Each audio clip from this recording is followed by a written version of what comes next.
রাসূলের মহব্বত আমাদের অন্তরে আছে না নাই? কম না বেশি?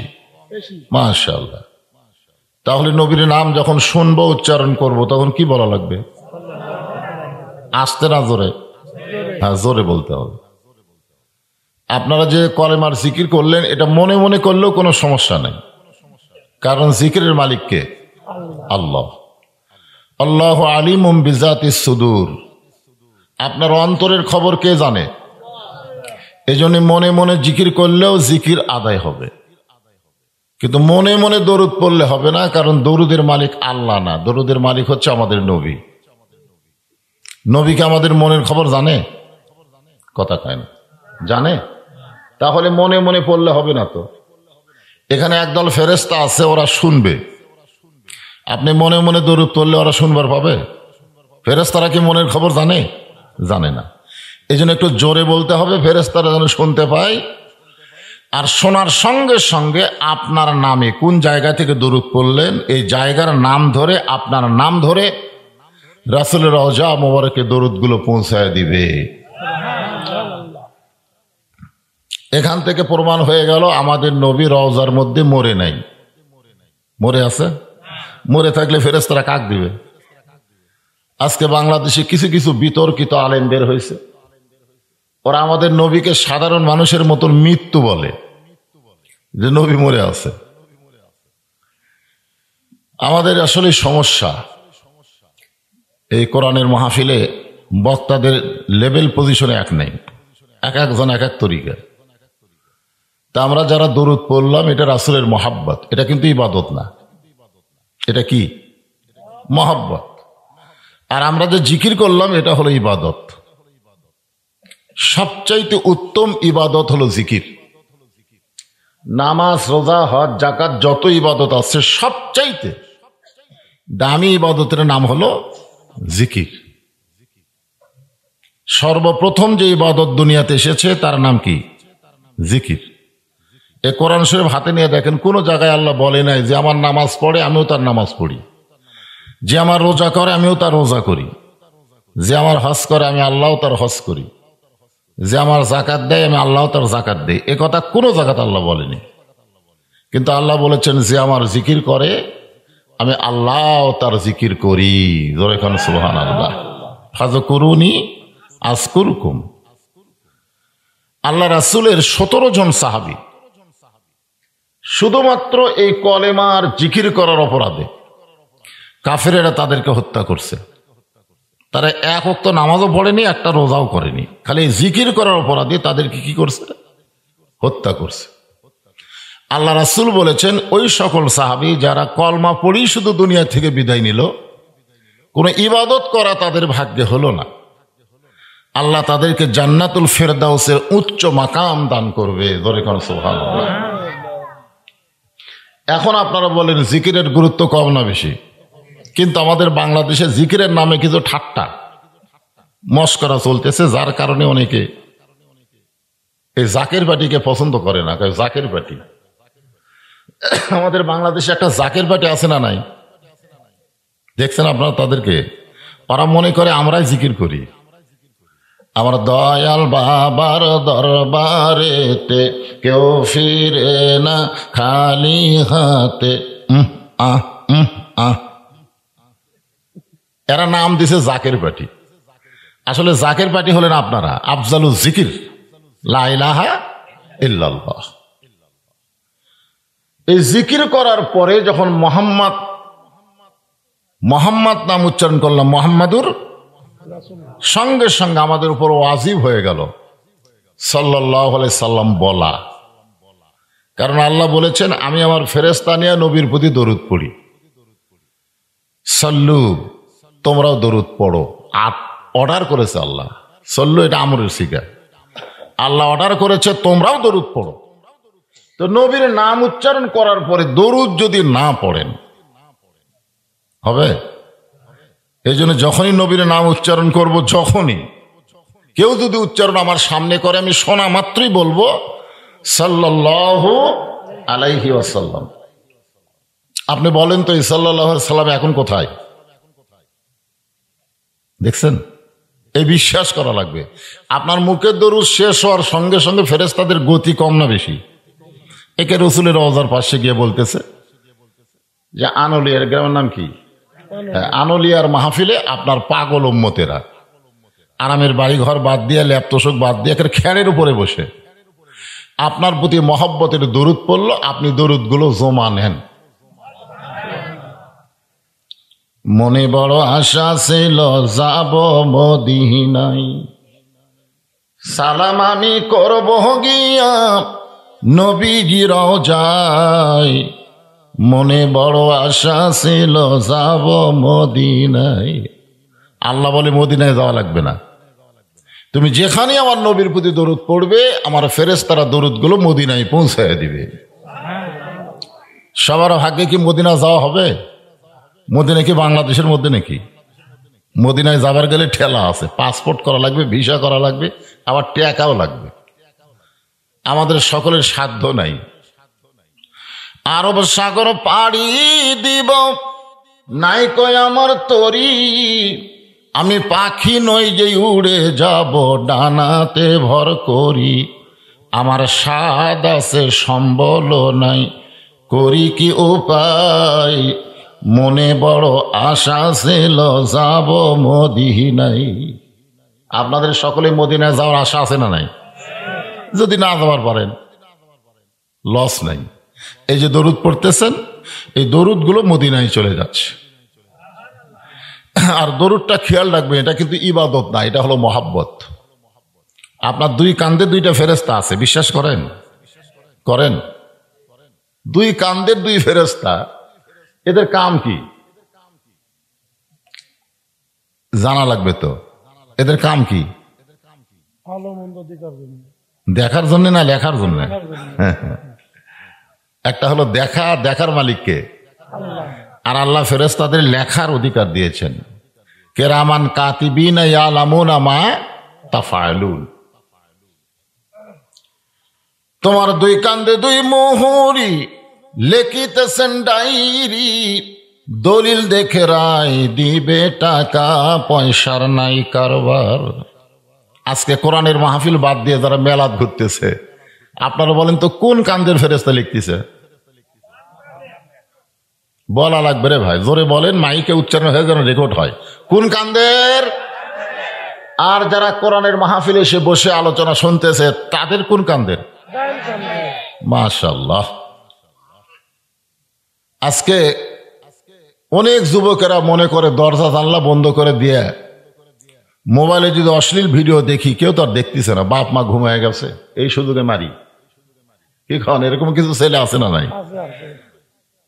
দরজা জানলা বন্ধ করে অন্যায় কাম করে। আপনারা বলেন তো ফেরেশতারা তখন কোথায় থাকে? তখন ফেরেশতা কয় আল্লাহ এই শয়তানের কান্দে আমরা থাকবো না, এই দরজা জানলা বন্ধ করে যে অকাম শুরু করছে এর কান্দে আমরা থাকবো না। তখন আল্লাহ বলে থাক থাক, আজকে অন্যায় করতেছে, আগামীকাল হয়তো তওবা করে ভালো হয়ে যাবে। আল্লাহর দয়ার সীমা নাই। সুবহানাল্লাহ বলেন। এই জন্য আজকে আমাদের বাংলাদেশে এই ফেরেশতা যে লিখতেছে এই বিশ্বাস যদি কেউ করত, তাহলে একলাই 50টা ভোট দিবার পারতো না। জোরে এখন কথা ঠিক কিনা? একলাই 50টা মারে, মনে করতেছে কেউ দেখতেছে না। আল্লাহ কয় জাগা মতো আয়, মার হবে, সিল হবে। জোরে কোন কথা ঠিক কিনা? কোন জায়গা দেওয়া লাগে আর কোন জায়গা দেওয়া লাগবে। তো অনেক যুবকের আজকে মেলায় ঘুরতেছে, রাস্তায় ঘুরতেছে, অনেক মেয়েরাও এই সুযোগ পাইছে, ঠিক না? মেয়েরাও সুযোগ পাইছে। এই কিন্তু মাহফিলের নামে কিছু অন্যায় হয়। এই জন্য আপনাদের উচিত হলো, আল্লাহ কোরআনে বলেছেন ওয়াকাল আল্লাযীনা কাফারু লা তাসমাউ লিহাযাল কুরআনি ওয়ালগাউ ফীহি লাআল্লাকুম তাগলিবুন। যারা কাফের, যারা বেঈমান, তারা কোরআনের অপোজিশনে একটা মেলা লাগায় যেন মানুষগুলো কোরআনের মাহফিলে যাবার না পারে, মেলার মধ্যেই যেন ঘোরাঘুরি করে। এরা হলো কাফেরদের চরিত্র। আপনারা রাত 10টা পর্যন্ত দোকানদারকে টাইম দিবেন কেন? মেলা হাট সবসময় থাকবে, কিন্তু কোরআনের মাহফিল প্রতিদিন হবে? কথা বলেন, হবে? হবে না তো। এই জন্য এগুলো করা যাবে না। যারা মাহফিল করতেছেন, যদি অন্যায় বন্ধ না করার পারেন, আপনি যদি বলেন আমি সব দিকে আছি, কোরআনের মাহফিলের দিকে আছি, মেলার দিকেও আছি, তাহলে হবে? হবে না। এই জন্যে আপনি যদি কোরআনের পক্ষে হন, কোরআনের মাহফিলের পক্ষে হন, এই মাহফিলে আসতে বাধা দেয় এমন জিনিস আপনারা লাগাবেন না। এমন জিনিস লাগানো চলবে না, এতে ক্ষতি হয়। ছেলেরা মাহফিলেও আসলো না, মেয়েরাও বসলো না, মাঝখানে একটা মিস কল হয়ে গেল। তো আমরা যখন এই দরুদ শরীফটা পড়তেছি, এটা আমি বোঝানোর জন্য বলতেছি, এটা হলো মহব্বত। একটা গান আছে, শুনেছেন কিনা? আমরা শুনছি, আর ভাই শুনছে। এখনকার ছেলেরা এগুলো গান পাবে কোথায়? মনের ঘরে তালা দিয়া চাবি নিয়া আসেন সাই, আমি অধম সদ্য কি তার হুকুম ছাড়া বাইরে যাই, হুকুম ছাড়া বাইরে যাই। সেদিনের সে স্টেশনে থাকবে নানান প্যাসেঞ্জার, দ্রুত জানে পার হবে সে টিকিট কাটায় আসে যার। পারাপারে থাকলে তারা সঙ্গে নিও গাড়ি ভাড়া, জবাবদিহি করতে হবে ধরলে টিকিট কালেক্টর। আমি পাপী তিনি জামিনদার। সবাই বলেন আছেন আমার মুক্তার, আছেন আমার ব্যারিস্টার। শেষ বিচারের কোন বিচারের? শেষ বিচারের হাইকোর্টেতে তিনি আমায় করবেন পার। আমি পাপী রাসূল জামিনদার। যখন আমাদেরকে জাহান্নাম থেকে বাঁচানোর কোনো রাস্তাই নাই, তখন আমরা যে দরুদগুলো পড়লাম, এগুলো ফেরেশতারা লিখবার পারবে না। ফেরেশতাদের ক্ষমতাও নাই, কারণ ফেরেশতারা শুধু লিখবে ইবাদত। শুধু কি লিখবে? মহব্বত দেখতে পারবে না। এই জন্যই তো মদিনা পাঠায় দিবে। এই দরুদগুলো রাসূল নিয়ে এসে নেকির পাল্লায় দিবে, সঙ্গে সঙ্গে পাপের চাইতে নেকির পাল্লার ওজন বেশি হবে। দরুদ পড়ার ব্যাপারে কোনো ফতুয়া খুঁজবেন না। ফতুয়া, অনেকে আবার ফতুয়া দেয়, এই দরুদ চলবে না, এই দরুদ চলবে। সব ব্যাপারে ফতুয়া আপনারা মানবেন না। আপনাকে কেউ যদি বলে ওইটা তোর বাপ, কেমনে হলো? ফতুয়া দে। কেউ যদি বলে, আপনি কি করবেন? ফতুয়া দিবেন? হ্যাঁ, মায়ের কাছে গিয়ে যদি বলে মা আব্বা করে ডাকি, এটা আমার কেমনে বাপ হলো? ফতুয়া দাও। মা বলবে মহব্বত হলে ডাক, না হলে ডাকিস না। ফতুয়া দিয়া বাপকে বুঝানো যাবে না। রাসূলের মহব্বত এই ব্যাপারে কোনো ফতুয়া নেই। ফতুয়া হবে ইবাদতের ব্যাপারে। ধরে কোন কথা ঠিক কিনা? নামাজ কিভাবে পড়বো, রোজা কিভাবে করব, যাকাত কিভাবে দিব, হজ কিভাবে করব, আল্লাহর ইবাদতের মধ্যে ফতুয়া চলবে, দলিল চলবে, কিন্তু মহব্বতের কোনো ফতুয়া নেই। আপনারা বলেন তো, আবু বকর রাদিয়াল্লাহু গারে সুরের মধ্যে রাসূলকে যে মহব্বত করছে, এর কোনো ফতুয়া আছে? ফতুয়া নেই। নিজের জীবনের চাইতে রাসূলকে মহব্বত করলেন, সিদ্দিকের মুখে পা ঢুকাই দিলেন। বিষাক্ত সাপ কামড় মারল, নবীরে ঘুম থেকে ডাক দিল না। রাসূল বললেন আমার সমস্ত উম্মতের ইবাদতের নেকি যদি এক পাল্লায় দেওয়া হয়, আর আবু বকরের এক রাতের মহব্বত, যেখানে কোনো ইবাদত ছিল না, নামাজ ছিল না, জিকির ছিল না, কোনো কিছুই ছিল না, শুধু আমাকে মহব্বত করার কারণে এই মহব্বতের নেকির ওজন বেশি হবে। তা আপনারা মহব্বতে রাসূলের প্রতি দরুদ পড়বেন। খুব সুন্দর একটা নাম দিয়েছেন, শান্তি মসজিদ। আমি আমার 38 বছর ওয়াজের বয়সে মসজিদের নাম শান্তি হয় আজকে প্রথম দেখলাম। আনুলিয়া শান্তি জামে মসজিদের উন্নয়ন কল্পে বিরাট ইসলামী জলসায় আল্লাহ জিনাকে সম্মানিত সভাপতির আসনে কবুল করেছেন জনাব মোহাম্মদ ইউনুস আলী সরকার। আজকের মাহফিলের সম্মানিত সহসভাপতি জনাব মোহাম্মদ আব্দুল ওয়াহেদ। আজকের এই মাহফিলের সম্মানিত সভাপতি দ্বয়কে অন্তরের অন্তঃস্থল থেকে আমি শুভেচ্ছা জ্ঞাপন করছি। প্রধান অতিথি গণমানুষের জননেতা, আপনাদের অত্যন্ত মহব্বতের, বারবার যিনি সংসদ সদস্য নির্বাচিত হন,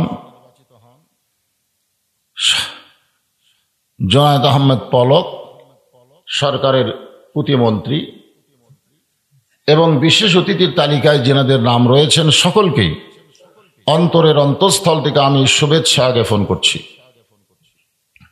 এই মুহূর্তে আমার সামনে যারা বসে আছেন, মন খারাপ নাকি? আমার মন খারাপ। যিনাদেরকে আল্লাহ দয়া করে রহম করে আজকের এই জান্নাতের বাগানে কবুল করেছেন, সুবহানাল্লাহ বলেন। আপনার ক্ষমতাও নাই আপনি আসতে পারবেন যদি আল্লাহ তাআলা আপনাকে কবুল না করত। এটা আমার কথা না, কথা আল্লাহর। আল্লাহ কোরআনে বলেছেন, মা আসাবাকা মিন হাসানাতিন ফামিনাল্লাহ। বান্দা বান্দির দ্বারা ভালো যখন কোনো কাজ হয়, এ কাজ বান্দা বান্দি করে না, আল্লাহ করায়। আপনার বলেন তো, কোরআনের মাহফিলে বসা এটা ভালো কাজ না খারাপ কাজ? তাহলে এই ভালো কাজকে আপনারা করলেন না আল্লাহ করাইলো? হাদিস শরীফের ভাষায় বলা হয়েছে, কোনো মুহূর্তের জন্যে, সামান্য মুহূর্তের জন্যে আল্লাহ যদি কোনো বান্দার উপর খুশি হয়ে যায়, ওই খুশি হওয়াটা তার জন্য জান্নাতের দরজা খুলে দেয়। এই জন্য কোরআন হাদিসের মাহফিলকে কি বলা হয়? রিয়াজুল জান্নাহ, জান্নাতের টুকরা। আপনার এই জান্নাতের টুকরার মধ্যে যারা বসে আছেন, আমি আমার অন্তরের অন্তঃস্থল থেকে আপনাদের সবাইকে শুভেচ্ছা জ্ঞাপন করছি। আমার সম্মানিতা মা বোনেরা, পর্দার অন্তরালে বসে বসে যারা আলোচনা শুনতেছেন, আমি আমার অন্তরের অন্তঃস্থল থেকে তাদেরকে শুভেচ্ছা জ্ঞাপন করে বহুদিন পরে আপনাদের আনুলিয়া গ্রামে আমি এসেছি। জিজ্ঞাসা করতেছি আপনারা কেমন আছেন? আলহামদুলিল্লাহ রব্বিল আলামিন। জি, আমার দুঃখিনী মা গতকাল মারা গেছেন। হ্যাঁ, এখনো পর্যন্ত মা মারা গেছেন শুনে আলহামদুলিল্লাহ কয়, ইন্না লিল্লাহ। যেরকম কি বলতে হবে? হ্যাঁ, আসলে যাদের মা আছে তারা জিনিসটা বুঝবে না, কিন্তু যাদের মা চলে গেছে তারা বুঝবে। মায়ের মতন আপন কেহ নাই রে দুনিয়ায়, মা জননী নাই রে যাহার, এ দুনিয়ায় তাহার কেহ নাই। মায়ের মতন আপন কেহ নাই রে দুনিয়ায়। যেতে হবে, ঠিক কিনা বলেন? যেতে হবে, যেতে হবে। কিন্তু আমরা যাওয়াটা অনেকে মেনে নিতে পারি না। পরে অবশ্য আস্তে আস্তে মেনে নেওয়াই লাগে, বুদ্ধি নাই তো। প্রথম যখন মরলো, মা মরার সঙ্গে সঙ্গে আমরা 4 ভাই যা কানলাম, পরে কবরে মাটি দেওয়ার পরে আস্তে আস্তে আমাদের ভিতরে বুঝ আসলো যে বাবা চলে গেছে 18 সালে, মা চলে গেল 23 সালে, সামনে আমাদেরও যাওয়ার পালা, ঠিক কিনা বলেন? ভিতরে একটা বুঝ আসে, কিন্তু আসে না? আসে। তো এখনো মনে করেন গতকালই মারা গেছে, তাহলে এখন আমার ভিতরে কি সেই শোকটা তো আছে। কমপক্ষে কয়দিন? 3 দিন। এই 3 দিন এটা হলো সাধারণ একটা শোক, কিন্তু মায়ের শোক সন্তানের সারা জীবন, যেরকম ঠিক কিনা? এরপরেও আলহামদুলিল্লাহ। এই জন্য আলহামদুলিল্লাহ বলবো যে আমি মা যখন মারা গেছিল, মরার সময় মার মাথা ছিল আমার কোলের ওপরে। আমি আয়াতুল কুরসি পড়ে পড়ে তার মুখে ফুঁক দিচ্ছি। আস্তে আস্তে তিনি ঢুকি চিপলেন, একসময় চলে গেলেন, আমরা বুঝতেই পারলাম না কিভাবে চলে গেল। তো যাই হোক, এরপরে আপনার যখন জিজ্ঞাসা করলেন, হুজুর আপনি কেমন আছেন, এই প্রসঙ্গে ছোট্ট একটা কথা বলি। একবার মুসা নবী তুর পর্বতের কিনারায় দাঁড়িয়ে আছেন। কোন নবী? মুসা নবী। তো আল্লাহ তাআলা জিজ্ঞাসা করলেন, মুসা তুমি কেমন আছো? তো মুসা আলাইহিস সালাম বললেন, আলহামদুলিল্লাহ। আল্লাহ কয়, মুসা এই মুহূর্তে ফেরাউন তোমার উপর যে অত্যাচার করতেছে, তোমাকে যে নির্যাতন করতেছে, দেশ ছাড়া করতেছে, এরপরেও তুমি আলহামদুলিল্লাহ বলতেছো কেমনে? তো মুসা বলতেছে, আল্লাহ আপনি কেমন আছেন? এটা কিন্তু সৌজন্যবোধ। যেরকম আমি জিজ্ঞাসা করলাম আপনারা কেমন আছেন, আপনারাও কেউ কেউ বললেন হুজুর আপনি কেমন আছেন। এখন আল্লাহ কেমন আছে এটা মুসাকে বুঝানোর জন্য কি বলবে? আলহামদুলিল্লাহ। সুবহানাল্লাহ। কারণ সুবহানাল্লাহ, আলহামদুলিল্লাহ, আল্লাহু আকবার, এগুলো সবই আল্লাহর। ধরে কোন কথা ঠিক কিনা? হ্যাঁ। আল্লাহ বললেন, মুসা আমি আল্লাহ কেমন আছি যদি জানবার চাও, ইযহাব ইলা ফিরাউন ইন্নাহু তাগা। মারাত্মক কথা, কিন্তু বাংলাদেশিরা একটু মনোযোগ দিয়ে শোনেন। আমি আল্লাহ কেমন আছি যদি জানবার চাও, তাহলে ফেরাউনের কাছে যাও। কার কাছে? ইন্নাহু তাগা। ফিরআউন সীমা লঙ্ঘনকারী। মানুষ হয়ে ক্ষমতার মালিক হয়। এখন যদি আমাদের মধ্যে কেউ বলে, আপনারা যদি কেউ বলেন বর্তমান ক্ষমতায় কে আছে, যদি আপনারা বলেন আওয়ামী লীগ, বলা মাত্রই আপনি বেঈমান হবেন। নতুন করে কলেমা না পড়া পর্যন্ত আপনি মুসলমান হবেন না। কারণ আমরা সকলেই জানি ওহু আলা কুল্লি শাইইন কদির।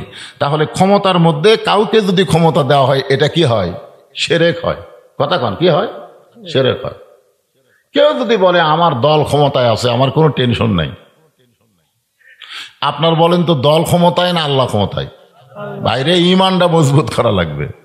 আমি সূরা আসর থেকে আপনাদের সামনে আলোচনা করব। এই জন্য আগে আপনাদের একটু ওয়াশ বোঝেন, একটা হলো ওয়াশ, তারপর হবে ওয়াশ। ওয়াশ মানে পরিষ্কার করা।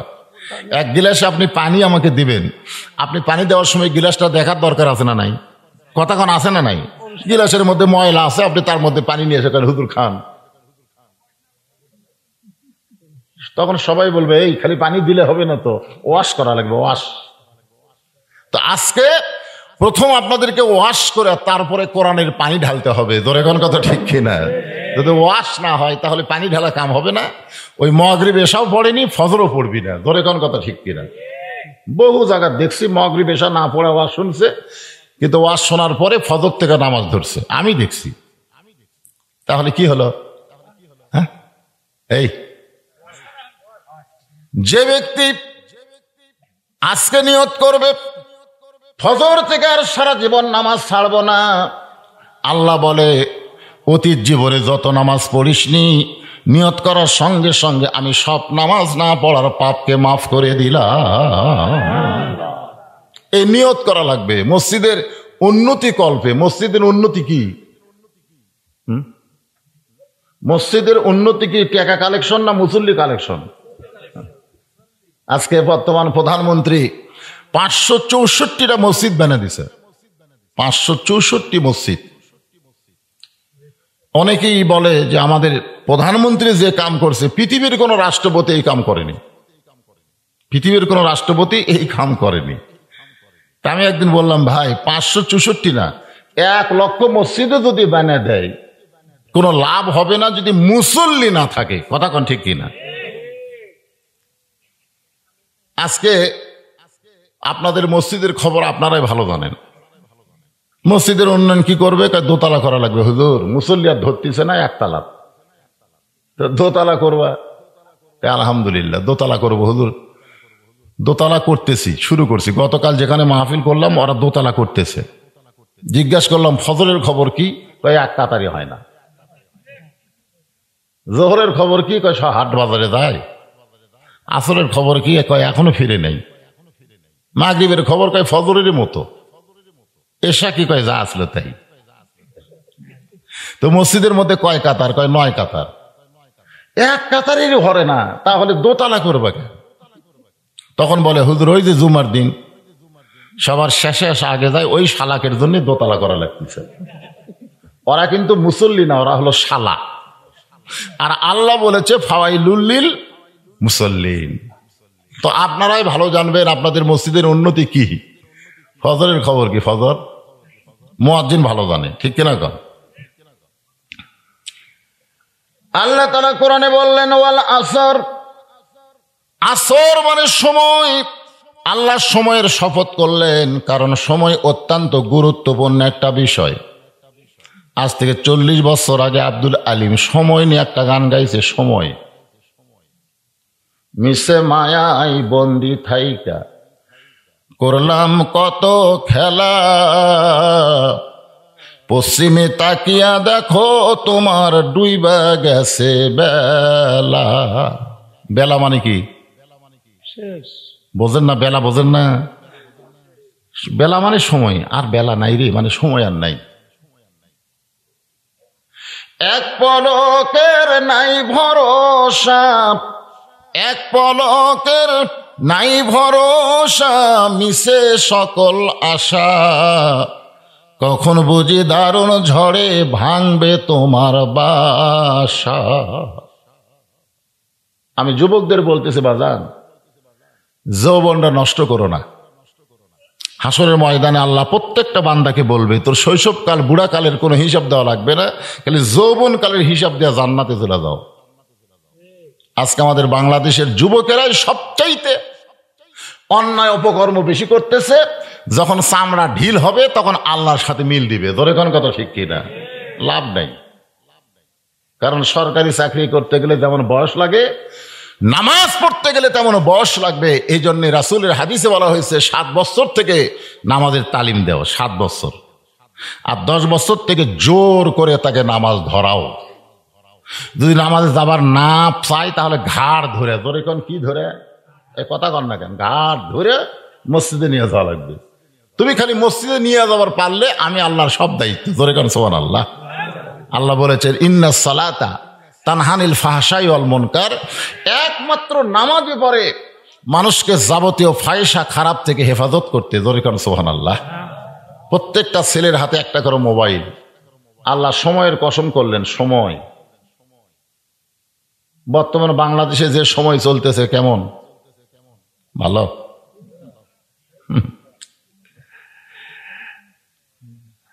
এই যেখানে আমাদের আপনাকে জনপ্রিয় নেতা পলক সাহেবের ব্যাপারে বলা হলো যে এত ভোট আপনারা দিবেন, উনি যে উঠবে এ ব্যাপারে কোনো সন্দেহ নাই, কিন্তু ভোটটা একটু বেশি দরকার। আমাকে একজন বলতে, হুজুর আগামী 7ই জানুয়ারি কি হবে? আমি বললাম, আমি বলবো না ভাই, হুজুর মানুষ, তোমরাই কও।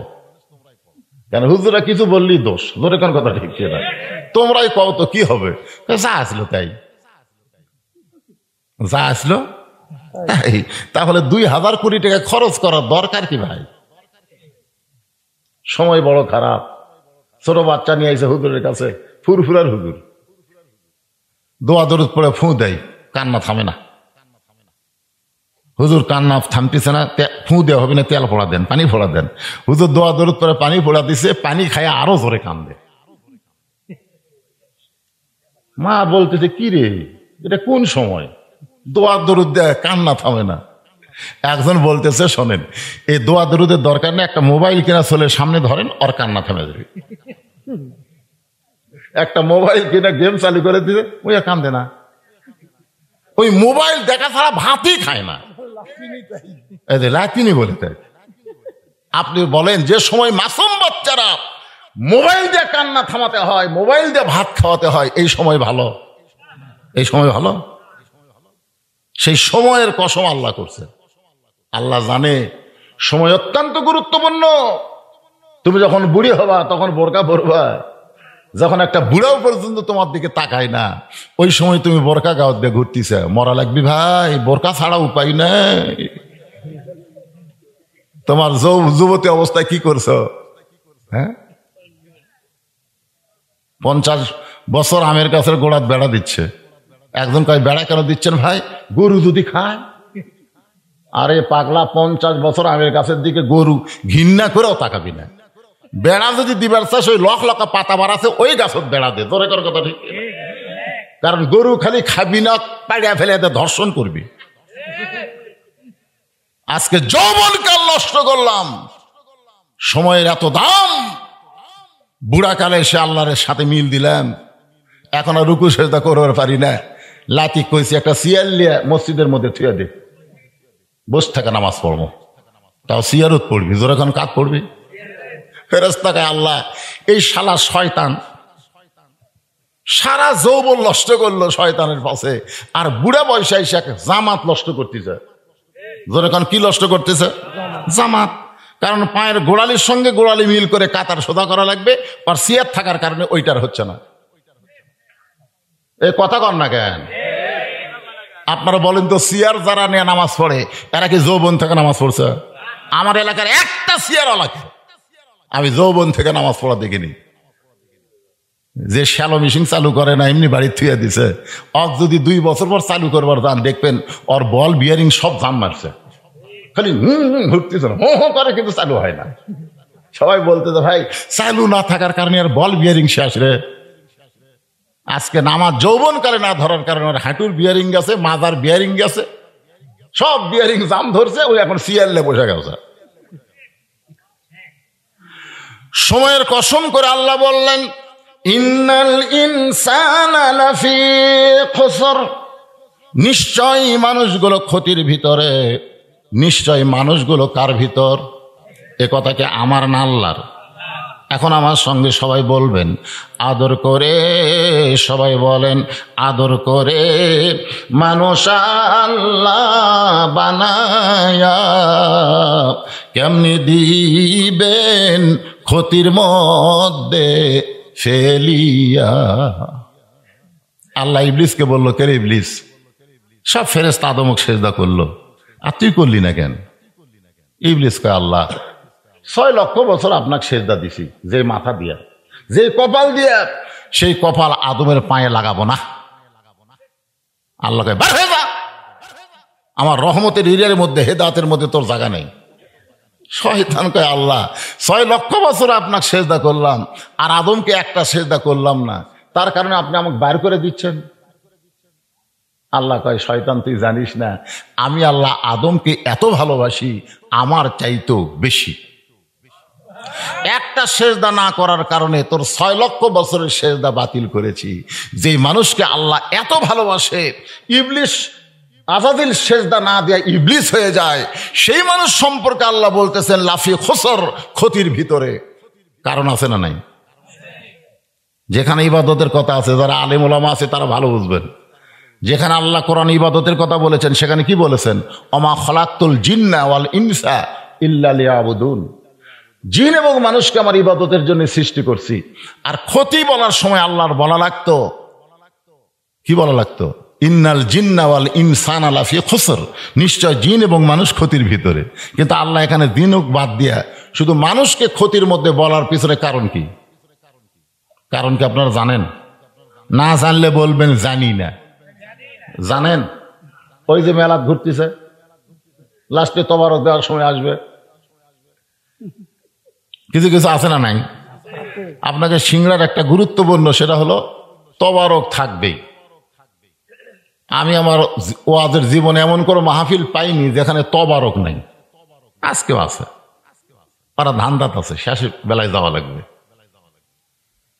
আল্লাহ তাআলা সূরা 3-এর 4টা শপথ করে বললেন, একটু খেয়াল করেন, অত্তিন ওয়াজ্জাইতুন ওয়াতুরি সিনিন ওয়াহাজাল বালাদিল আমিন।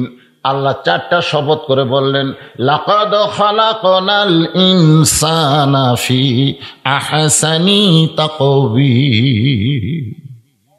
মানুষকে আল্লাহ সর্বোত্তম আকৃতিতে সৃষ্টি করছে। কয়টা শপথ করছে? 4টা শপথ করে আল্লাহ মানুষের গুণের কথা বললেন, সৌন্দর্যের কথা বললেন, আবার সে আল্লাহ বললেন মানুষগুলো ক্ষতির ভিতরে। এই কথা বলার পিছনে কারণ হলো, আল্লাহ মানুষকে এত ভালোবাসে যে ভালোবাসার কারণে মানুষ ক্ষতির মধ্যে পড়ুক, এটা আল্লাহ চায়।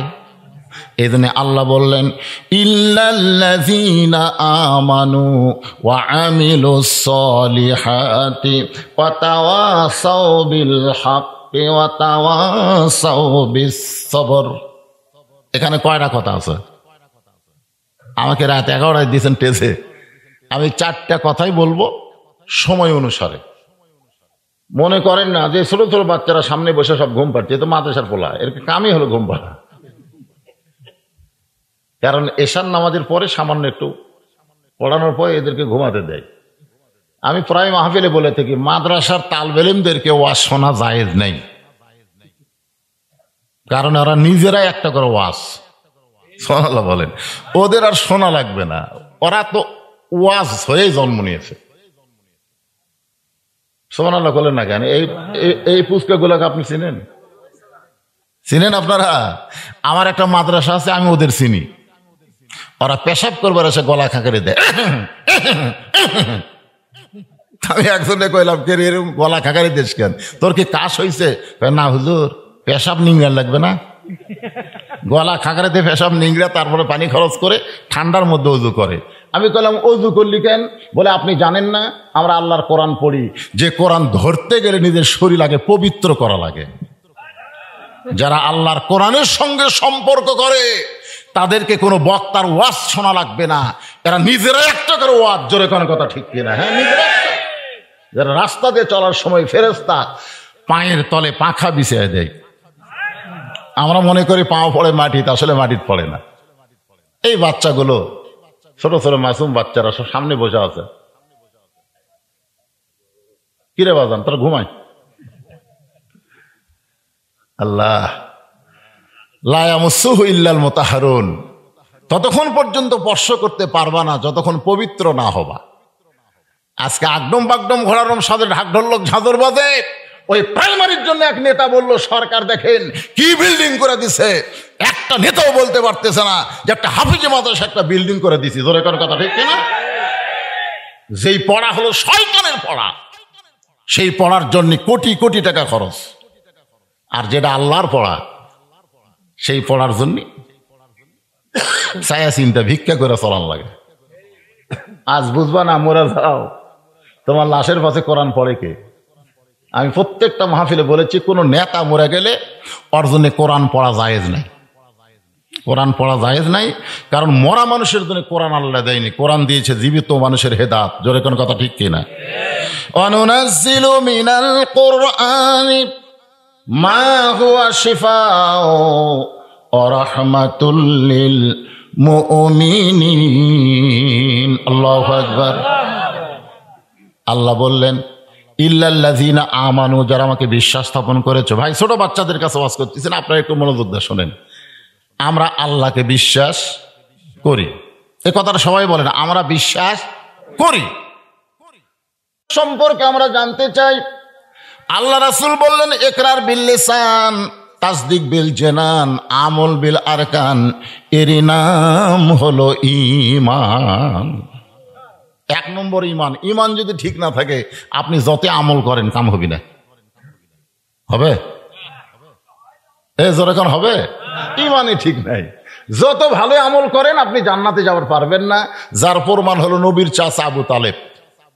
আল্লাহ রাসূল বলেছেন, মায়ের পেটে আমি এতিম হয়েছি, কিন্তু দুনিয়াতে আসার পরে আমি এতিম না। সাহাবেরা জিজ্ঞাসা করলো, হুজুর মায়ের পেটে আপনি এতিম হলেন, দুনিয়াতে আসার পরে আপনি এতিম না কেমনে? আল্লাহ রাসূল বললেন, ভাগ্যগুণে এমন একটা চাচা পেয়েছিলাম যে চাচা বাবার চাইতো বেশি দরদ আমাকে করেছে। আমার যে বাবা নাই, এটা রাসূল আমি কোনোদিনও বুঝবার পারিনি। ধরে এখন সুবহানাল্লাহ। সে চাচার নাম হলো আবু তালেব। এরপরে ওই চাচা জাহান্নামে যাবে। ওই চাচা কোথায় যাবে? কেন যাবে? কোন ঈমান নেই। তা আপনারা কি রাসূল আবু তালেবের চাইতে বেশি মহব্বত করেন? অনেকে বলে না যে রাসূলকে মহব্বত করলো সেই জান্নাতে চলে গেল। এত সোজা না। তাব্বাত ইয়াদা আবি লাহাবি ওয়া তাব, সর্বপ্রথম রাসূলকে মহব্বত করছে এ আবু লাহাব। দাসীকে যেই বলছে আব্দুল্লাহর একটা ফুটফুটা সন্তান হবে, সাথে সাথে দাসী বলল, তুই মুক্তি, যা, আজ থেকে তোকে আমি মুক্ত করে দিলাম। আল্লাহর নবী দুনিয়াতে আসার সাথে সাথে আবু লাহাব এত খুশি যে একটা দাসীক পর্যন্ত মুক্ত করে দিল। আপনার বলেন তো আবু লাহাব কি জান্নাতে যাবি? না। সবচাইতে দানবী, আপনারা কয় টাকা দান করছেন? পৃথিবীতে সবচাইতে বড় দানবীর হলো হাতেম তাই। নাম কি? হাতেম তাই। এই হাতেম তাইও জাহান্নামে যাবে। এত বড় দানবীর হওয়ার পরেও জাহান্নামে যাওয়ার কারণ হলো তার ঈমান নাই। ন্যায়পরায়ণ শাসক, এরপরেও তাকে বেঈমান হওয়ার কারণে জাহান্নামে যাইতে হবে। জান্নাতে যাইতে গেলে আমল যাই থাক, ঈমানটা ঠিক থাকা লাগবে। কারণ ঠিক কিনা? আল্লাহ রাসূল বলেছেন এক হাদিসে, তুমি যদি ঈমান নিয়ে মরবার পারো, তোমার যত পাপ থাকুক না কেন, আমি রাসূল তোমাকে সুপারিশ করে জান্নাতে পৌঁছাইয়া দিব। তাহলে কি নিয়ে মরা লাগবে? ভাই একটু মনোযোগ দিয়ে শোনা লাগবে। আজকে বাংলাদেশে অধিকাংশ মানুষের ঈমান নাই। এখন আসর নামাজ পড়ে জমিত গেছে, যা দেখে ওপর জমিত পানি, নিচে ওর জমিত পানি নাই। কে রে? ওপর জমিত পানি চলমল করে, আমারটা শুকে গেছে, ঈদের ধান কেমনে হবে? চারিদিকে তাকাছে এরকম করে, তাকে দেখে কেউ নেই। আস্তে করে বসে আলকাটা দিয়ে ওই পানি দিয়ে হাত ধোছে, ধুয়ে আবার দাঁড়ায় বলতেছে, কেউ দেখেনি, আলহামদুলিল্লাহ কেউ দেখেনি। আপনারা বলেন তো এই লোকটার ঈমান আছে? নামাজ আছে কিন্তু কি নাই? কথা কয় না। নামাজ আছে কিন্তু ঈমান নাই। ঈমান থাকলে কেউ দেখেনি এ কথা বলতে পারতো না, কারণ কেউ না দেখলেও আল্লাহ দেখে। ধরে কোন ঠিক কিনা? আজকে আমাদের বাংলাদেশের কেউ না দেখলেও আল্লাহ দেখে বিশ্বাস না থাকার কারণে অধিকাংশ মুসলমান জাহান্নামে যাবে, বেঈমান হয়ে তাদের মৃত্যু হবে। এই জন্য রাসূল বললেন ইকরার বিল লিসান, জবানে বলতে হবে লা ইলাহা ইল্লাল্লাহ, শুধু জবানে বললে হবে না, তাসদিক বিল জানান, এটা কলিজার মধ্যে জায়গা দেওয়া লাগবে। কলিজার মধ্যে ইমানের জায়গা যখন হবে, ওই মানুষটার কাছে জীবনের চাইতে ইমানের দাম বেশি হবে। এখন আপনারা খালি সুবহানাল্লাহ পান না, আপনারা বলেন তো আপনাকে জীবনের দাম বেশি না ইমানের দাম বেশি? আল্লাহ তুমি দেখো কে বলে কে বলে না। যাই বলতেছে না মরার সময় আর মুখের যেন কলমা উচ্চারণ না হয়, এই জবান খুলে বলা লাগবে আপনাকে জীবনের দাম বেশি না ইমানের দাম বেশি? আজকে আমরা বাতিলের সাথে আপোষ করছি কিসের জন্য? ইমানের জন্য না জীবনের জন্য? আজকে পুলিশ ধরার চিন্তা করি, আজরাইল ধরার চিন্তা নেই। পুলিশ যেন না ধরে, পুলিশের ভয়ে আলুর বাগুরের মধ্যে লুকে আছে আমার এলাকার। ইতিমধ্যে আজরাইল পুলিশের পোশাক পরে গেছে। তুই কই কে রে ভাই, আমি এই জায়গায় লুকে থাকবো, তারপর তুই কে খোঁজ দিল, তুই কোন থানার? আমি থানার পুলিশ না রে, আমি আজরাইল। ওরে বাবারে, বলে ওরে বাবারে কি পুলিশ ধরার ভয়ে আজরাইল ধরবে, এ কথা আমার মনেই নাই। মানে পুলিশ ধরার ভয়ে যে আজরাইল ধরবে আর মনি। আজকে আমাদের বাংলাদেশের অবস্থা হয়েছে তাই, কথা কন না কেন? তাসদিক বিল জানান, কলিজার মধ্যে যখন ঈমান থাকবে, ওই ব্যক্তির কাছে জীবনের চাইতে ঈমানের গুরুত্ব বেড়ে যাবে।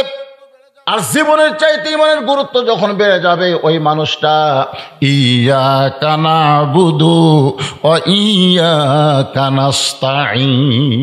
সুবহানাল্লাহ। উকিল এসে বলতেছে, উকিল যে আপনি তো ফাঁসি হয়েই যাবি, আপনি খালি রাষ্ট্রপতির কাছে একটা দরখাস্ত করেন, রাষ্ট্রপতি যদি দয়া করে আপনাকে মাফ করে তাহলে আর আপনার ফাঁসি হচ্ছে না। তখন আসামি মুচকি মুচকি হাসতেছে। উকিল বলে হাসেন কেন? বলে হাসার কারণ হলো তুমি যার কাছে দরখাস্ত লিখতে বললে, এরকম 3 জন রাষ্ট্রপতিকে আমি ক্ষমতার থাকা অবস্থায় মরা দেখছি। বঙ্গবন্ধু শেখ মুজিবুর রহমান, জিয়াউর রহমান, জিল্লুর রহমান, যারা ক্ষমতা থাকতে মরে যায়, তাদের কাছে কোনো ইমানদার বাঁচার দরখাস্ত লিখবে না। ধরে কোন কথা ঠিক কি না? উকিল বলতেছে তাহলে আপনার ফাঁসি হবে। তাসদিক বিল জানান, মুসলমান মুচকে মুচকে হাসে। উকিল বলে ফাঁসি হওয়ার কথা শুনে হাসতেছেন কেন? তখন আসামি কোরআন থেকে আয়াত তেলাওয়াত করতেছে, ওয়ালা তাকুলু লিমান ইউকতালু ফি সাবিলিল্লাহি আমওয়াতুন বাল আহইয়াউ ওয়ালাকিন লা তাশউরুন। আপনারা বলেন তো, ফিলিস্তিনে যেগুলো মুসলমান দুনিয়া থেকে চলে যাচ্ছে, ওরা কি মরতেছে? আপনাকে কি ধারণা? 8 বছর 9 বছরে 2টা বাচ্চাকে মা পাঠাইছে, যা তোদের তার বন্দুক টন্দুক নাই, 2টা পাথর নিয়ে যায় ইহুদি শয়তানদের মার। মায়ের অর্ডারে 2 বাচ্চা, এরকম এই হাসিস না, এরকম ছোট 2 বাচ্চা 2 টুকরা পাথর নিয়ে গেছে, যা ইহুদি সৈন্যদেরকে লক্ষ্য করে মারছে। পাথর তর্ক লাগেইনি, পাথর সাইড দিয়ে চলে গেছে। ছোট মানুষের, ছোট বাচ্চার হাতের পাথর লাগে, ওরা ঠাই ঠাই করে গুলি করছে। এক বাচ্চার সাথে সাথেই মারা গেছে, আর এক বাচ্চার দেহ থেকে হাতটা উড়ে গেছে। 2 জনকে হাসপাতাল নিয়ে যাওয়া, কয়েকদিন আগের ঘটনা, ইউটিউবে দেখেন। 2 জনকে হাসপাতাল নিয়ে গেছে, ওর মা দেখবার গেছে, যে দেখে যে বাচ্চা দুনিয়া থেকে বিদায় নিয়েছে, তার কপালে চুমু দিয়ে মা মুসকে মুসকে হাসতেছে আর বলতেছে আলহামদুলিল্লাহ আলহামদুলিল্লাহ। আর যেইটা আহত অবস্থায় আছে, তার কপালে চুমা দিয়ে মা বলতেছে ইন্না লিল্লাহ ইন্না লিল্লাহ। তো সাংবাদিকরা ধরছে যে মা আপনি কি পাগলি হয়ে গেছেন নাকি? যেটা মারা গেছে সেটার ব্যাপার আপনি ইন্না লিল্লাহ পড়েন, আর যেটা বেঁচে আছে সেটা আলহামদুলিল্লাহ পড়েন। একটা হাত নাই কিন্তু বেঁচে তো আছে। মা বলতেছে তোমরা যাকে মৃত্যু বলতেছো, যদি তোমাদের ঈমান থাকতো তাহলে তোমরা তাকে মৃত্যু বলতে না, কারণ আল্লাহ বলেছে আমার জন্য যাদেরকে হত্যা করা হয় তাদেরকে তোমরা মৃত্যু বলো না, বরং আমি আল্লাহ বলতেছি তারা জীবিত। বাল আহইয়া, বরং তারা জীবিত। ওয়ালাকিল্লা তাশউরুন, তোমাদের মাথা নাই, মাথা নেই। এ কারণেই তোমরা বুঝবার পারতেছে না। আজকে যদি এই বিশ্বাস আমাদের থাকতো, বুখারী শরীফের হাদিস, কি শরীফের? মা আহাদান, আনাস থেকে বর্ণিত, আনাস ইবনে মালিক রাদিয়াল্লাহু থেকে বর্ণিত, মা আহাদান ইয়াদখুলুল জান্নাতা ইহুব্বু আন ইয়ারজি ইলা দুনিয়া ওয়ালাহুম আলাল আরদি মিন শাইইন ইল্লা শাহীদুন ইয়াতামান্না আয়ারজি ইলা দুনিয়া ফায়ুক্তাল আশারা মাররাতান লিমা ইয়ারা মিনাল কারামাতি রাওয়াহুল বুখারী কিতাবুল মাগাজি।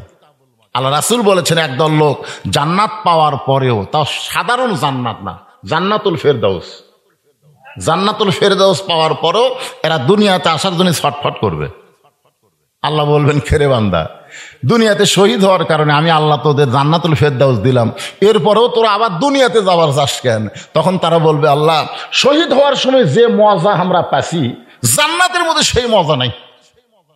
আমরা আবার দুনিয়া থেকে বাতিলের বিরুদ্ধে লড়াই করব, বাতিলের বিরুদ্ধে আপোষ করব না, বাতিলের বিরুদ্ধে লড়াই করে আশারা মাররাতান, কম করে হলো 10 বার আমরা শহীদ হব, তারপরে জান্নাতে আসবো। সুবহানাল্লাহ বলেন। আল্লাহ রাস্তায় জীবন দেওয়ার মধ্যে মজা আছে না? যারা দিছে তারা বুঝতেছে, কিন্তু আমরা দেইনি তো। আমরা জীবন বাঁচানোর জন্যে বাতিলের সঙ্গে আপোষ করে বসে আছি। কুল জাল হক ওয়া যাহাকাল বাতিল ইন্নাল বাতিলা কানা যাহুকা। সুবহানাল্লাহ বলেন। তাসদিক বিল জানান, কলিজার মধ্যে ঈমান রাখা লাগবে। রাজি আছেন? 3 নম্বর হলো আমল বিল আরকান, ঈমান অনুযায়ী আমল করা লাগবে। ঈমান অনুযায়ী যদি আমল করতে চান, যত আমল দুনিয়াতে আছে তার মধ্যে 1 নম্বর আমলের নাম হলো নামাজ। জোরে কোন 1 নম্বর আমলের নাম কি? জোরে বলা লাগবে। মসজিদের উন্নয়নে মাহফিল, 1 নম্বর আমলের নাম কি? নামাজ। যার নামাজ নাই, দেখছেন, এটা ডাইরেক্ট কথা, লা সালাতা লা ঈমানা। যার নামাজ নাই তার ঈমান নাই। এ কারা কারা মাগরিব এসা পড়েননি? এই কারা কারা? এই ছেলেরা এখন পিছনে এসে ভরে যাচ্ছে, কারা কারা মাগরিব এশার নামাজ পড়েনি? সাহস করে বলো তো দেখি।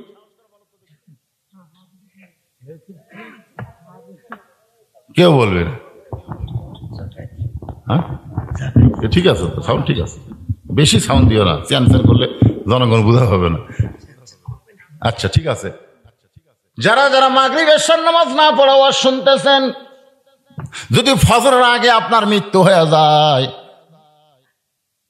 দুনিয়ার কত লক্ষ মুসলমান আপনার জানাজায় হাজির হলে আপনি জান্নাত পাবেন। গোটা পৃথিবীর সমস্ত মুসলমান যদি আপনার জন্য দোয়া করে, ইমাম মালিক বলেছেন, একটা বেনামাজির জানাজায় কেউ যদি যায়, তার আমল নামায় 1 হোগবা পরিমাণ পাপ হয়।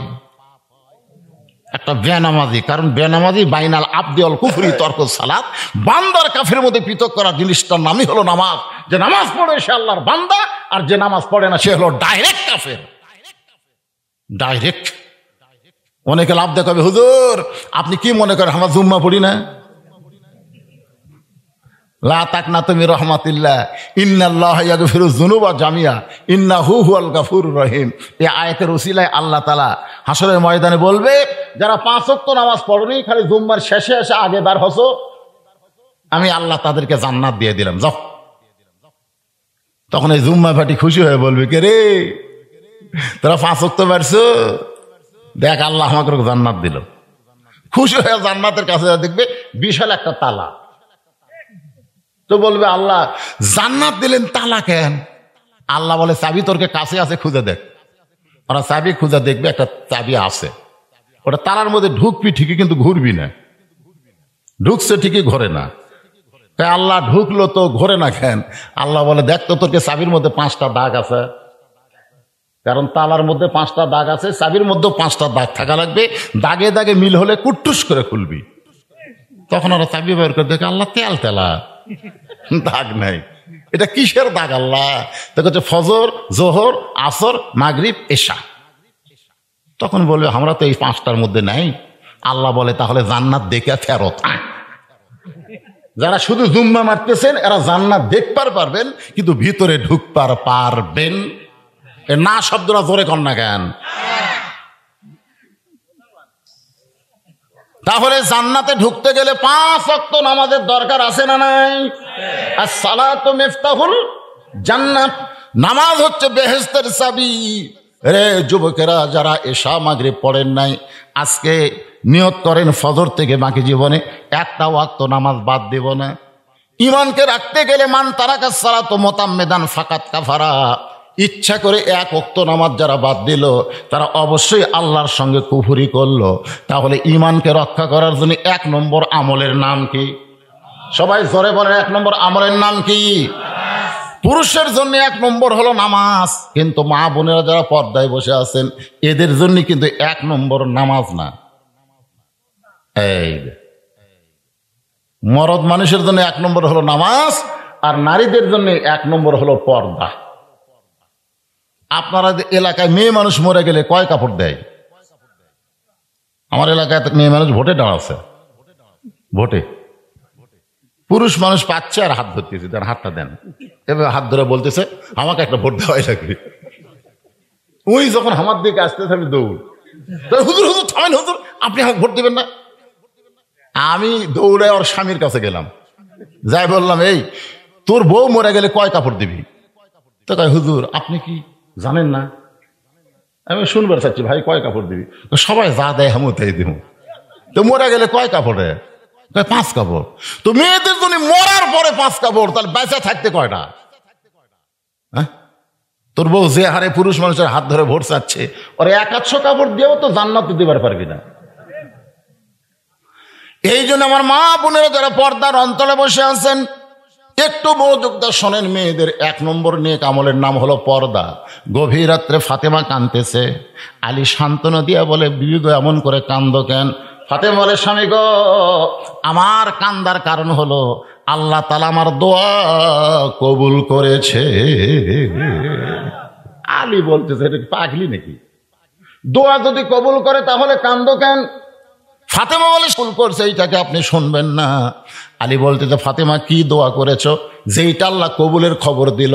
ফাতেমা বলতে স্বামী গো আল্লাহ তাআলা আমার পর্দাকে কবুল করেছে। সুবহানাল্লাহ কোন। তো আলী বলতেছে তোমার পর্দাকে আল্লাহ কবুল করলো, তুমি কেমনে জানলে? বলে আল্লাহ তাআলা আমাকে পর্দার ভিতরে মৃত্যু দিবে। সুবহানাল্লাহ বলেন। মৃত্যুর পরে পর্দা না, পর্দার ভিতরেই আল্লাহ আমাকে মৃত্যু দিবে। আজকে বাংলাদেশে মৃত্যুর পরে পর্দা হচ্ছে, কিন্তু পর্দার ভিতরে মৃত্যু হচ্ছে না। কথা কন না কেন? মৃত্যুর পরে পর্দা করে কাম হবে? ওই মাথার চুল আগেই বেচা খাচ্ছে, আগে মাথার চুল বেচা খাচ্ছে, আর মরার পরে ওর মাথার উপরে কাপড় বাঁধিছে, ওর নাম হলো মাথা বান্ধ। ফেরেশতা কয় মাথা বান্ধা লাভ নাই, চুল বেচা খাচ্ছে। ফেরওয়ালারা লাইড়ে লাইড়ে ওর চুল কিনেছে। জোরে কোন কথা ঠিক কিনা? 1 টাকার ওজনে চুল দিলে 60 টাকা আমাকে এলাকার বিক্রি করতেছে। তা আমি একজনকে বললাম কে রে ভাই 1 টাকার ওজনে যদি 60 টাকা হয়, এই চুল যদি 1 টাকার ওজনে না হয় তখন কি করে? তখন কয় ভাই একটু বসেন আমরা চুলের ব্যবস্থা করতেছি। তখন মুড়িয়া চিরুনি দিয়ে খালি সমানে চুল মুড়ে মুখরা কয় দেখেন তো ভাই হলো কিনা। তখন লাড়ে তারা বলতেছে ভাবি আর একটু লাগবে, আপনার বইয়ের চুল একজন ফেরওয়ালা লাগতেছে, আর একটু লাগবে। আর মাথা বান্ধ করে কোনো লাভ হবে না, কারণ জীবিত অবস্থায় মাথার চুলকে হেফাজত করেনি, মরার পরে হেফাজত করে কোনো লাভ আছে? ফাতেমা বলে স্বামী গো আমি দোয়া করেছি আল্লাহ তাআলা পর্দার মধ্যে আমার মৃত্যু দিবে। আলী বলে ফাতেমা যে পর্দা মেনে চলেছে আল্লাহ তাকে পর্দার মধ্যেই মৃত্যু দিবে। এখানে আবার কান্নার কারণ কি? ফাতেমা বলে স্বামী গো কবে মৃত্যু হবে এইটাকে আপনি শুনবেন না। আলী বলে ফাতেমা মৃত্যুর খবর আল্লাহ ছাড়া দুনিয়ার কেউ বলতে পারে? এ কথাটা জোরে বলেন, আল্লাহ ছাড়া কেউ বলতে পারে? আমাদের মধ্যে মনে হয় কিছু পারে। 5 তলার উপরে উঠে 1.5 লাখ টাকার খাট আর 12,000 টাকার কম্বল মাং মাসে ওরে তামানে দিয়া 9টার সময় বলতেছে আমার বাড়ি আমার ঘর আমাক নামাইকে। 2 কান্দের ফেরেশতাকে আল্লাহ ই যে কথা কইল ওর কান্দর থেকে কি হবে? আল্লাহ কয় একটু ধৈর্য ধর, এই বিল্ডিং থেকে নামাতে মানুষ না পারলেও কে পারবে?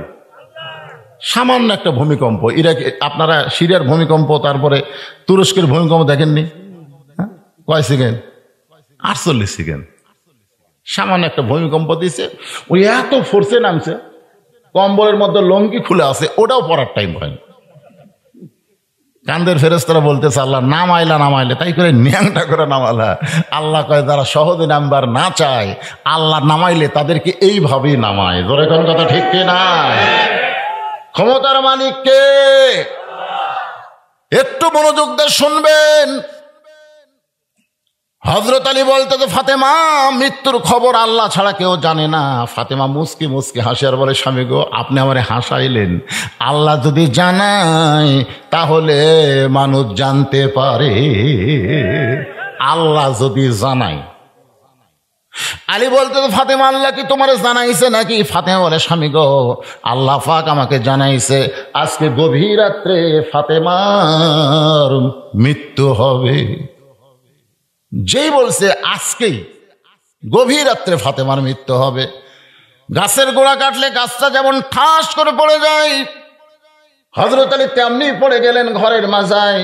মা ফাতেমা মুস্কি মুস্কি হেসে স্বামীর মাথাখানা উড়াতে নিয়ে কপালে একটা চুমু দিয়ে বললেন, স্বামী গো, এমন করে আপনি কাঁদবেন না, কারণ আসলে যাইতে হবে। সবাই বলেন, আসলে যাওয়া লাগবে না? ঈসা আলাইহিস সালামকে আল্লাহ যখন চতুর্থ আসমানে নিয়ে গেলেন, বর্তমানে ঈসা নবী কোন জায়গাতে আছে? জোরে কোন জায়গায় আছে? খ্রিস্টানরা মনে করে ঈসাকে ওরা মারছে, আসলে ঈসা নবী কিন্তু মরে নাই। আল্লাহ রাখছে কোথায়? চতুর্থ আসমানে। ঈসা বলতেছে, আল্লাহ, দুনিয়াতে মানুষ মরার জন্যই যায়, তা আমাকে চতুর্থ আসমানে নিয়ে আসলেন, আমার কি মৃত্যু হবে না? আল্লাহ বলে, ঈসা তোমার মৃত্যু হবে। ঈসা বলতেছে, কোথায় মৃত্যু হবে? বলে, দুনিয়াতেই হবে। এখান থেকে আমরা একটা শিক্ষা পাইলাম, দুনিয়াতে মানুষ মরার জন্যই যায়, দুনিয়াতে কেউ বাঁচার জন্য আমরা নাই। যত মানুষ আজকে আমরা আলোচনা শুনতেছি সবাই মরবো। জোরে কোন কথা ঠিক কিনা? ফাতেমা বলে, স্বামী গো, এমন করে আপনি কাঁদবেন না, আসলে যাইতে হবে। ওগো স্বামী, আপনি হলেন জ্ঞানের সম্রাট, আপনি হলেন আসাদুল্লাহিল গালিব, আপনি হলেন একজন আল্লাহর সিংহ, আর আপনি হলেন জ্ঞানের সম্রাট। মরার খবর শুনে এমন করে যদি আপনি কাঁদেন, তাহলে মৃত্যুর পরে আমার তিনটা চাহিদা কে পূর্ণ করবে? আলী কান্দার বলে, ফাতেমা, দুনিয়ার জীবনে গরিব ছিলাম বলে তুমি কিছুই চাইলা না, মরার পরে তুমি কি চাইবা ফাতেমা? আপনার আমার জামাই ওয়াজ করে গেল। আপনারা বলেন তো, হযরত আলী ধনী ছিল না গরিব ছিল? কেমন গরিব? একদিন গভীর রাত্রে হযরত আলী ঘুম থেকে চেতন পায়ে দেখে ফাতেমা নাই। ফাতেমা নাই। হাসান হোসেন ঘুম পাড়তেছে, কিন্তু মাও নাই। আলীর সন্দেহ হয়ে গেল, কে রে, এই গভীর রাত্রে ফাতেমা কোথায় গেল? হযরত আলী দরজায় এসে তাকায় দেখে কালো চাদর মাথায় দিয়া গভীর রাত্রে ফাতেমা খুব জোরে জোরে হাঁটতেছে। আলীর সন্দেহ হয়ে গেল, স্বামীর ঘুমায় রেখে আমার বউ কোথায় যায়? নিরাপদ দূরত্ব বজায় রেখে পিছনে পিছনে রওনা দিলেন। আল্লাহর নবী যেই ঘরে ঘুমাইতেছে ওই ঘরের জানলার পাশে ফাতেমা দাঁড়াইছে। হযরত আলীর সন্দেহ হয়ে গেল, হয়তো আমার বিরুদ্ধে গভীর রাত্রে কিছু বলার জন্য আইছে, যে ফাতেমা কি বলে আমি একটু শুনবো। ফাতেমা ডাক দিলেন, বাবা, দিনের বেলা আসতে পারিনি বাবা, কিন্তু রাতের অন্ধকারে আপনার জানলায় মেহেরবানি করে একটু ঘরের দরজা খুলে দেন। যেই মাত্র নবী ঘরের দরজা খুলে দেয়, হযরত আলী এক দৌড়ে জানলার কাছে গিয়া কানটা লাগায়, দেখি বাপ মেয়ের মধ্যে কি গল্প হয়। আল্লাহ রাসূল বলেন, ফাতেমা, তুই একা একা কেন ঘরে ঢুকলি মা? আমার আলীকেও ঘরের মধ্যে নিয়ে আয়। সুবহানাল্লাহ বলেন। আলী জানলার কাছে চুন করছে, কি রে, আমি জানলার ধারে, এটা নবী কেমনে জানলো? আমাকে বাংলাদেশে একদল আলেম বলে নবী কিছুই জানে না। নবী কিছু জানে না, জানে না। আল্লাহ নবীর যত সাহাবীরা, শোনেন, নবীর যত সাহাবীরা, রাসূল প্রশ্ন করলেন, এটা কি তোমরা জানো? তখন সাহাবীরা কি বলছেন আপনারা বলেন তো, এই হাদিসগুলো পড়ে দেখবেন। সাহাবীরা প্রত্যেকটা কথাই বলেছে আল্লাহ এবং রাসূল ভালো জানে। কোনোদিন কোনো সাহাবীরা বলেনি আল্লাহ ভালো জানে, এ কথা কোনো বেয়াদব বলেনি। সাহাবীরা বলেছে, শ্রেষ্ঠ ছাত্র যারা তারাই বলেছে আল্লাহ এবং রাসূল ভালো জানে। আপনারা এমন কোন হাদিস দেখাতে পারবেন সাহাবীরা বলেছে হুজুর আল্লাহ ভালো জানে? এ কথা কেউ বলেনি।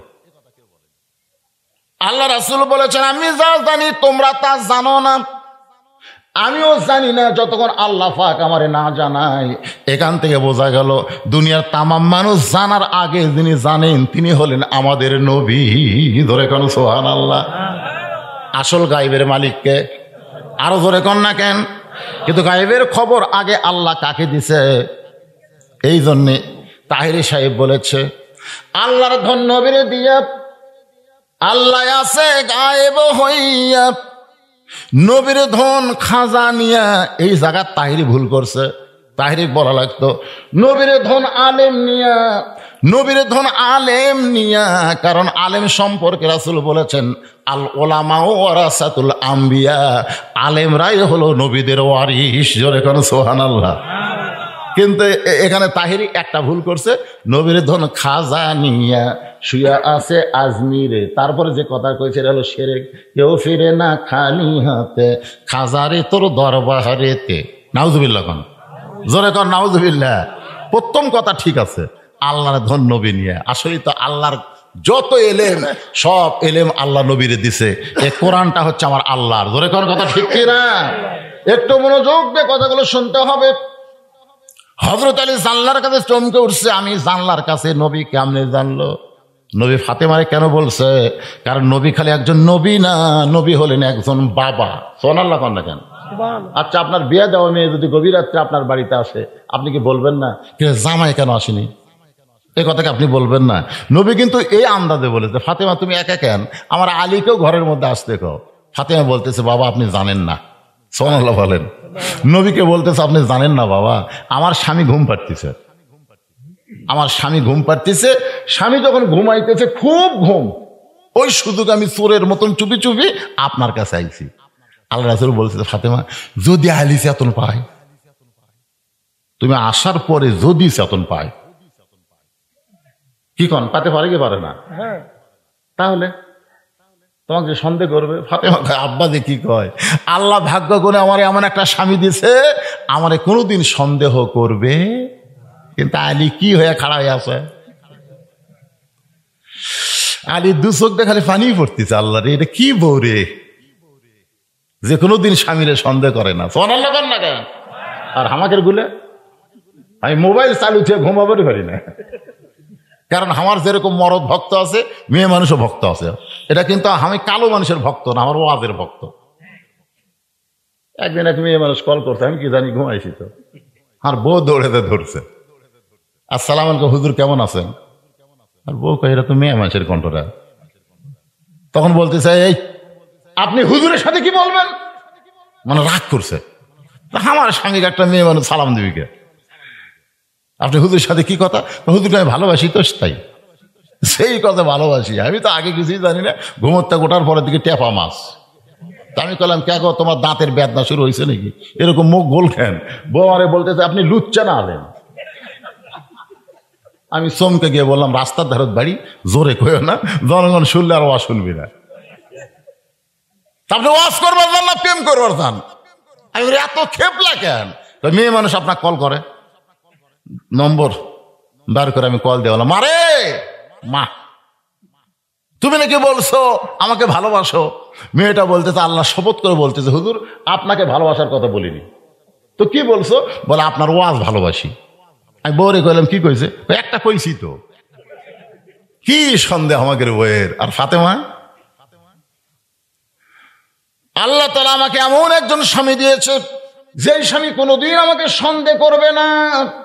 রাসূল বলতেছে, ফাতেমা কি জন্য আইলি আমার ঘরে এত গভীর রাত্রে বল?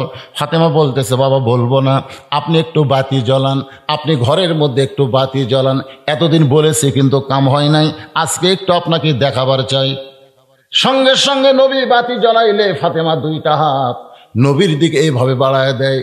নবী নবী হইয়া নয়, বাবার দৃষ্টির তাকায় দেখে হাতের তালু আছে, কিন্তু তালুর উপর চামড়া নাই। দুইটা হাত গোস্তের টুকরার মতন লাল হয়ে গেছে। আল্লাহ নবী ঘরের কোনায় গিয়ে বলতেছে, মাবুদ লাম ইয়ালিদ ওয়ালাম ইউলাদ, আল্লাহ তোমার কোনো সন্তান নাই, যার কারণে তুমি কিছুই বুঝতেছ না। কিন্তু আমার যে সন্তান, আমারে শুধু নবী বানাইলে হতো, কিন্তু বাপ বানাইলে কেন?